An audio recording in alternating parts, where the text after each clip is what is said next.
మంది ప్రజలకు విశ్వాసం నమ్మకం ఏర్పడ్డది. మాకు గ్యారంటీ ఓన్లీ నరేంద్ర మోడీ. నరేంద్ర మోడీ గారు ఎన్నికల ముందు ఇచ్చిన హామీలను నెరవేర్చారు.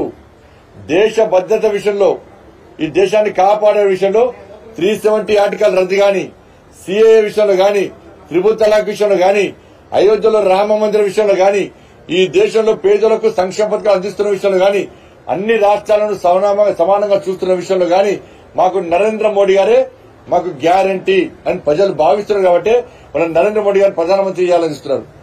మన కాంగ్రెస్ పార్టీ గ్యారంటీల మీద నమ్మకం లేదు. ఇవాళ కేవలం కాంగ్రెస్ పార్టీ, జాతీయ పార్టీ అయిన కాంగ్రెస్ పార్టీ కేవలం 3 రాష్ట్రాలకే 4 రాష్ట్రాలకే పరిమితమై ప్రాంతీయ పార్టీగా మారిన విషయాన్ని దేశ ప్రజలు గమనించాలి. గత పార్లమెంట్ ఎన్నికల్లో ప్రతిపక్ష హోదాను కూడా కోల్పోయిన పార్టీ కాంగ్రెస్ పార్టీ. ఇలా భారతీయ జనతా పార్టీ 18 రాష్ట్రాలు అధికారంలో ఉంది. 2 సీట్లున్న భారతీయ జనతా పార్టీ గతంలో 303 స్థానాలు సాధించి ప్రపంచంలో అతి పెద్ద పార్టీగా, అత్యధిక సభ్యత్వం అతిపెద్ద పార్టీగా ఇలా భారతీయ జనతా పార్టీ ఇలా విస్తరించిన విషయాన్ని మనం గుర్తుంచుకోవాల్సిన అవసరం ఉంది. కాబట్టి కాంగ్రెస్ పార్టీ అవినీతి పార్టీ. కాంగ్రెస్ పార్టీకి ఓటేస్తే తిరిగి అవినీతిని పెంచి పోషించినట్టే, అవినీతి అక్రమాలను పెంచి పోషించినట్టే. కాంగ్రెస్ పార్టీకి ఓటేస్తే కుటుంబ పాలనకు మద్దతు తెలిపినట్టే. కాంగ్రెస్ పార్టీకి ఓటేస్తే ఈ దేశ భద్రత విషయంలో మనం ఏమీ ఆలోచించనట్లే. కాబట్టి ఇటువంటి విషయంలో ఇలా ఈ ఎన్నికల తరుణంలో దేశ ప్రజలు, తెలంగాణ రాష్ట్ర ప్రజలు, కరీంనగర్ పార్లమెంట్ నియోజకవర్గ ప్రజలు ఇలా చాలా జాగ్రత్త వహించాల్సిన అవసరం ఉందని చెప్పి నేను అప్పీల్ చేస్తా ఉన్నాను. 6 గ్యారెంటీల విషయంలో కాంగ్రెస్ పార్టీ స్పష్టం చేయాలి. ఎందుకు 6 గ్యారెంటీలు అమలు చేయలేకపోయిందో స్పష్టం చేయాలి. 6 గ్యారెంటీ విషయంలో నమ్మేమి ప్రజలు ఓట్లేసారు, ప్రజలను తప్పుదారు పట్టించే ప్రయత్నం ఎందుకు చేస్తారో కాంగ్రెస్ పార్టీ స్పష్టం చేయాల్సిన అవసరం ఉంది. ఇవాళ ఇక్కడ కాంగ్రెస్ పార్టీ 3వ ప్లేస్ పోతుందని భావించే అడ్డగోలుగా ఖర్చు పెట్టే ప్రయత్నం చేస్తున్నారు.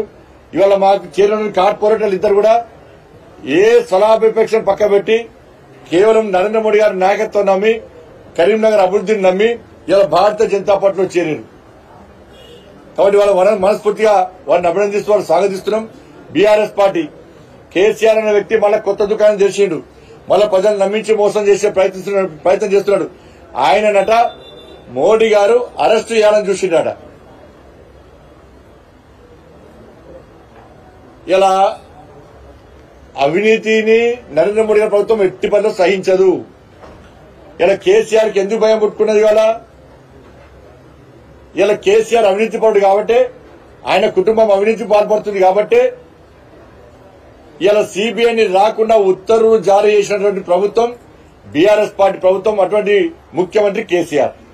నువ్వు ఏం అవినీతి పాల్పడకుంటే, నువ్వు ఏం తప్పు చేయకుంటే సిబిఐకి రాకుండా, సిబిఐ తెలంగాణ రాష్ట్రానికి రాకుండా ఎందుకు నిర్ణయం తీసుకున్నావు? నువ్వు ఏం తప్పు చేయకుంటే నువ్వు శుద్ధ పూస లెక్క ఇవాళ నేను ఏం చేయలే, నన్ను నోట్లో ఏలు పెడితే కూడా కొరక, నాకు ఏం తెలియదని చెప్పి మళ్ళీ అమాయక మాటలు నమ్మించి అమాయకునిగా నటించిన నటనలో జీవిస్తూ తెలంగాణ రాష్ట్ర రాసి రంపాన పెట్టి నీ కుటుంబం ఒక్కటి మాత్రం బాగుపడి మోసపూరితమైన మాటలు చెప్పి ఇక్కడ పైసలు పంజాబ్లో పంచినావు, ఇక్కడ పైసలు ఢిల్లీలో లిక్కర్ దందా చేయించినావు, ఇక్కడ పైసలు విదేశాల్లో పెట్రోల్ పెట్టిస్తున్నావు. ఇవాళ శుద్ధ పూర్తలకు వచ్చి మళ్ళీ మాయ మాటలు చెప్పి మోసపూరితమైన మాటలు చెప్తున్నావు. వాళ్ళు ఎట్లనంతా నేను ప్రజలు నమ్మించి గొంతు కోసినటువంటి జాతిని నీ పార్టీ. ఇలా ఇద్దరు అభ్యర్థులు నీ వాళ్ళే, నీ నాన్నకి బొమ్మ పోస్తున్నా అంటారు. ఇద్దరు ఎవరు గెలిచినా ఒకటని నువ్వు అనుకుంటున్నావు. కానీ ఇద్దరికి డిపాజిట్లు రాకుండా ప్రజలు గుణపాఠం చెప్తున్న విషయాన్ని ఇంకా నువ్వు గుర్తిస్తలేవు. వాళ్ళిద్దరు ఏ రోజు ప్రజల గురించి మాట్లాడలే, ప్రజల గురించి ఫైట్ చేయలే. వాళ్ళిద్దరి మీద వాళ్ళు ఎప్పుడు జైలుకు పోలే. వాళ్ళిద్దరి మీద ఏం ప్రజా సమస్యలు ఫైట్ చేసిన కేసులు లేవు. వాళ్ళు దేశం గురించి ఎప్పుడు ఆలోచించలే, కరీంనగర్ పార్లమెంట్ గురించి ఎప్పుడు ఆలోచించలే, తెలంగాణ గురించి అసలే ఆలోచించారు వాళ్ళిద్దరు కూడా. నీ ముఖం చూసి ఓటేద్దామంటే నీ ముఖం చెల్లకండే అసెంబ్లీ ఎన్నికల్లో తీసుకుపోయి కరుగాల్చి వాత వెళ్తా నేను నీ బిస్త నరుకొని తరిమి కొట్టే విధంగా ప్రజలు నిర్ణయించుకున్నారు. వాళ్ళ మళ్ళా నువ్వు సెకండ్ ప్లేస్ రావడానికి వేల కోట్లు ఖర్చు పెడుతున్నావు, 100 కోట్లు ఖర్చు పెడుతున్నావు.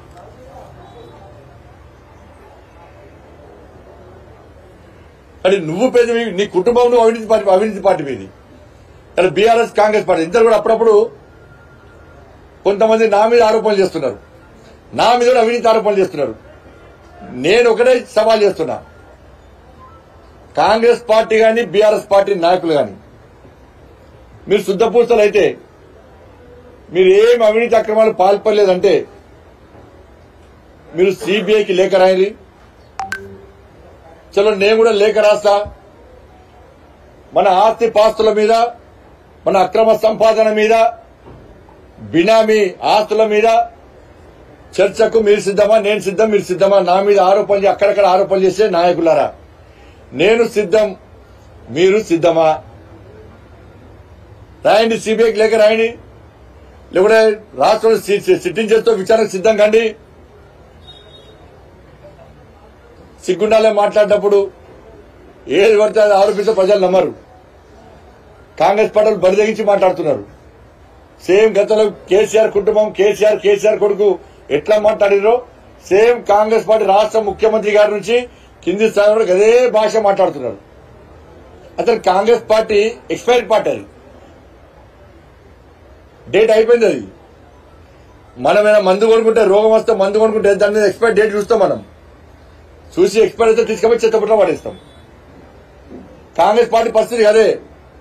అందుకే దాన్ని తీసుకుపోయి వాళ్ళ బంగాళాఖాతంలో పక్కా కలిపేస్తారు. Congress party date outdate case అయిపోయింది, దాని ఎక్స్పైర్ డేట్ అయిపోయింది కాంగ్రెస్ పార్టీది. 54 సంవత్సరాలు దేశాన్ని పాలించి మొత్తం నాశనం చేసింది కాబట్టి ఇక మీ అవినీతి అక్రమాలు చాలు, దేశాన్ని ఉద్ధరించింది చాలు.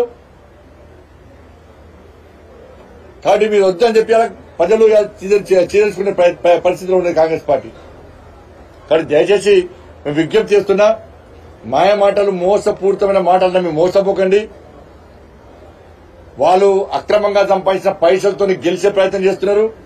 వాళ్ళు గెలిచిన తర్వాత అక్రమంగా సంపాదించిన పైసలకు రక్షించుకోవడానికి, లేకుంటే ఇంకా అక్రమంగా సంపాదించుకోవడానికి మాత్రమే ఎన్నికల్లో పోటీ చేస్తున్నారు. వాళ్ళు ఏ రోజు మీకు అందుబాటులో లేరు, ఏ రోజు మీ సమస్యను ఫైట్ చేయలే, ఏ రోజు మీకోసం జైలుకోలే, ఏ రోజు మీకోసం కేసులు భరించే ప్రయత్నం చేయలే. కానీ నేను మీరు పెంచి పోషించిన కార్యకర్తను, మీరు ప్రోత్సహించిన కార్యకర్తను, టవర్ సర్కిల్లో ఉద్యమం చేసి జైలుకు పోయినా, కోడి చౌరస్తాలో ఉద్యమం చేసి జైలుకు పోయినా, గీతాభవన్ తెలంగాణ చౌక్ లో ఫైట్ చేసి కేసులు భరించిన, ఇవాళ 1 టౌన్ పోలీస్ దగ్గర కేసు కొట్టాడి కేసులు భరించిన, కమాన్ చౌరస్తాలు గాని, నాక చౌరస్తాలు గాని, గాంధీ చౌరస్తాలు గాని, మంచిర్యాల చౌరస్తాలు గాని, రేగుర్తి చౌరస్తాలు గాని, ఎస్ఆర్ఆర్ కాలేజ్ చౌరస్తాలు గాని, రామ్ నగర్ చౌరస్తాలు గాని, సప్తారి కాలేజ్ చౌరస్తాలు గాని, కోతిరాంపూర్ చౌరస్తాలు గాని, ఇట్లా ఏ చౌరస్తాలు చూసినా కూడా అన్ని చౌరస్తాలలో ఉద్యమం చేసినటువంటి